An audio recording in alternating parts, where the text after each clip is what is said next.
Well, that was not what the Cleveland Browns had hoped for when they made a trip to Houston here this weekend to open the playoffs.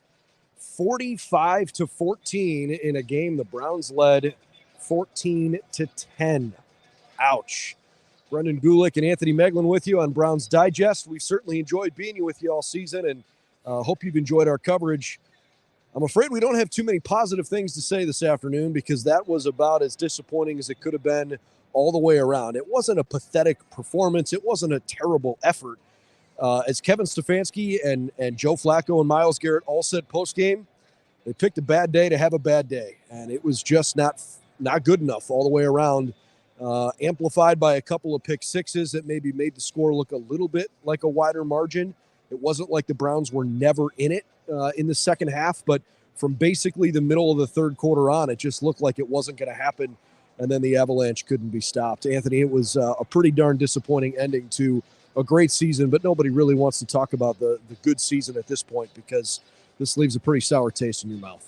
Yeah, right. What a day to have a bad day, man. That was so disappointing. And, it just, like you said, it wasn't a bad performance. They didn't come out flat. None of that. It just snowballed so fast. Like back-to-back pick sixes is not how you draw it up, man. That was tough. And it's just a tough way to go out. It's a disappointing way to go out, honestly, because like you said, right now, nobody wants to talk about the good things. And this year was full of good things, and we'll get to them in later dates. But for tonight, man, it was a disappointing effort from the defense, which was the most shocking part.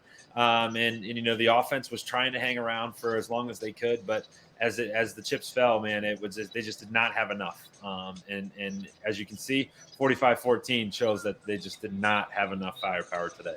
I mean, look, I think, for folks that were thinking, hey, this was 36-22 a few weeks ago, feeling really good about the vibes and being in the playoffs and just drinking the Kool-Aid, we got this kind of thing. You just sort of expected you'd roll in here and that it would be a similar situation.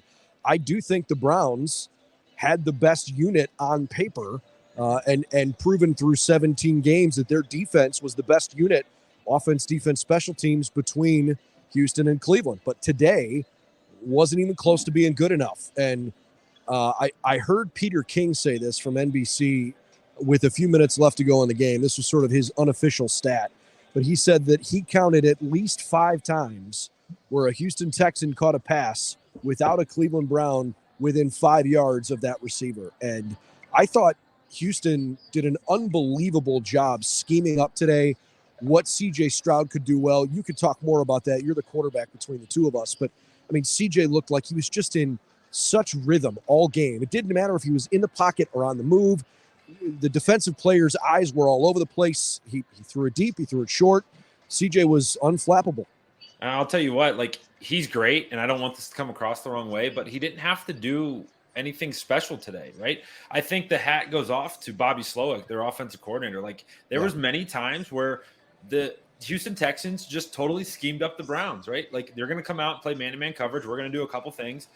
The Browns secondary struggles tackling, right? That came out to bear, that bared fruit today. There's a couple big plays that were results of poor tackling. And, it was CJ Stroud just doing what he needed to do, doing his job. He didn't have to be incredible. I think the one incredible play he did have was finding Nico Collins right up the seam in that first drive for their first touchdown or their first field goal, excuse me. They didn't end up punching it in. And that was when you're like, okay, Browns could do something. But he stood in the pocket, took a hit from JOK and delivered a good ball. But other than that, dudes were running wide open because they were schemed wide open, and they had a great plan. And my hat, personally goes off to Bobby Slowick. I think the Houston Texans offense was well prepared going into this game and had a great plan, and they executed to perfection. Yeah, I tend to agree with you. I think if you're objective about the way the game was played and, plan going in, I didn't think the Browns were unprepared. I thought they handled some of the punch and counter punch, that you got early in the game, but Houston just didn't flinch, and C.J. Stroud certainly, was the leader in that regard. Let's talk Joe Flacco for a second. Final number.